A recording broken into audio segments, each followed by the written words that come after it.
السلام علیکم and welcome to my YouTube channel. So hope you all are well. ہم نے آپ کو اپنی پچھلی ویڈیو میں یہ بتایا تھا کہ ہر ریاست کو یہ حق حاصل ہے کہ وہ کون سے ملک میں شمولیت اختیار کرنا چاہتی ہے، پاکستان میں یا بھارت میں.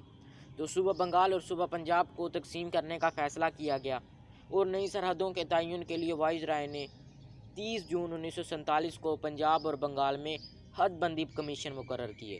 ایک انگریز قانون دان مسٹر ریڈ کلف کو دونوں کمیشنوں کا چیئرمین مقرر کیا گیا. اختلاف کی صورت میں اسے ثالثی فیصلے کرنے کا بھی اختیار دیا گیا. اس کمیشن نے جو فیصلہ کیا اسے ریڈ کلف ایوارڈ کہتے ہیں. ریڈ کلف ایوارڈ میں سرحدوں کے بارے میں جو اعلان کیا گیا وہ انصاف کے تقاضوں کو پورا نہیں کرتا. ماؤنٹ بیٹن اور ریڈ کلف نے کانگریس نوازی کا بھرپور مظاہرہ کیا.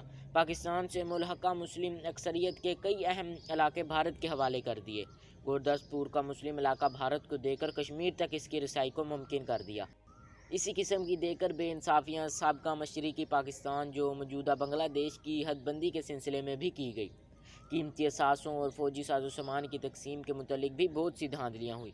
اسلحہ اور فوجی ساز و سامان میں سے پاکستان کو اس کا جائز حصہ نہ دیا گیا. جو سامان دیا گیا وہ بھی بیکار اور ٹوٹا پھوٹا تھا.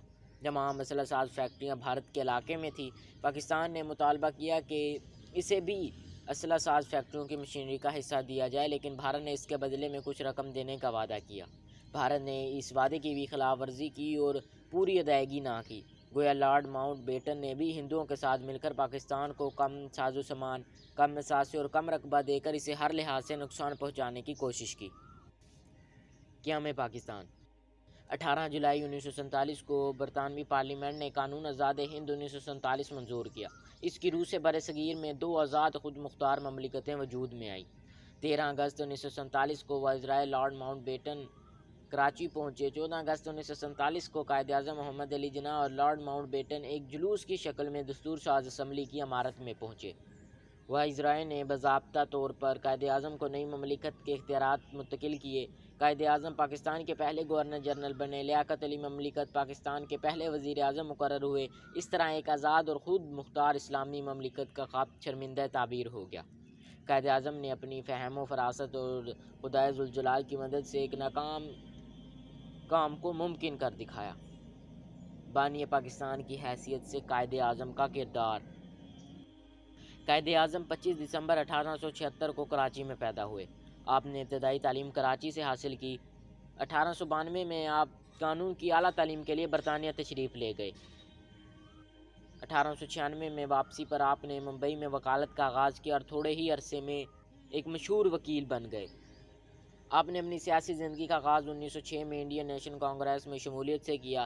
اس وقت آپ کانگریس کے صدر دادا بھائی نورو جی کے پرائیویٹ سیکرٹری تھے. 1909 میں آپ بمبئی سے مرکزی قانون ساز کونسل کے رکن منتخب ہوئے. 10 برس تک آپ اس عہدے پر فائز رہے. 1913 میں آپ مسلم لیگ کے رکن بھی بن اور 1916 کے اجلاس کی صدارت کی. آپ نے ہندو مسلم اتحاد اور آئینی مفادیت میں بھی اہم کردار ادا کیا. 4 سال بعد آپ پھر مسلم لیگ کے صدر منتخب ہوئے. اسی دوران تحریک عدم و تعاون پر اختلاف کی وجہ سے آپ نے کانگریس سے علیحدگی اختیار کی. 1923 اور 1931 کے دوران آپ 3 مرتبہ مرکزی قانون ساز اسمبلی کے رکن منتخب ہوئے. 1929 میں آپ نے نہرو رپورٹ کے جواب میں اپنے مشہور 14 نکات پیش کیے. آپ نے گول میز کانفرنس میں بھی شرکت کی. اسی دوران آپ نے اپنی ذاتی حکمت عملی پر برطانیہ میں قیام کیا تاکہ بر صغیر کے مسلمانوں کو اصلی رہنما کی پہچان ہو سکے. آپ نے بر صغیر خاص کر مسلمانوں کے حالات سے اپنے آپ کو باخبر رکھا. 1934 میں ممبئی کے مسلمانوں نے آپ کی غیر حاضری میں آپ کو مرکزی اسمبلی کے لیے منتخب کر لیا. 1935 میں آپ بر صغیر میں واپس تشریف لے آئے اور ایک مرتبہ مسلم لیگ اور مسلمانوں کو منظم کیا. امید کرتا ہوں کہ یہ ویڈیو آپ کو پسند آئی ہوگی. اگر پسند آئے تو اسے لائک، شیئر اور چینل کو سبسکرائب کر دیے. Meet you in next video. اللہ حافظ.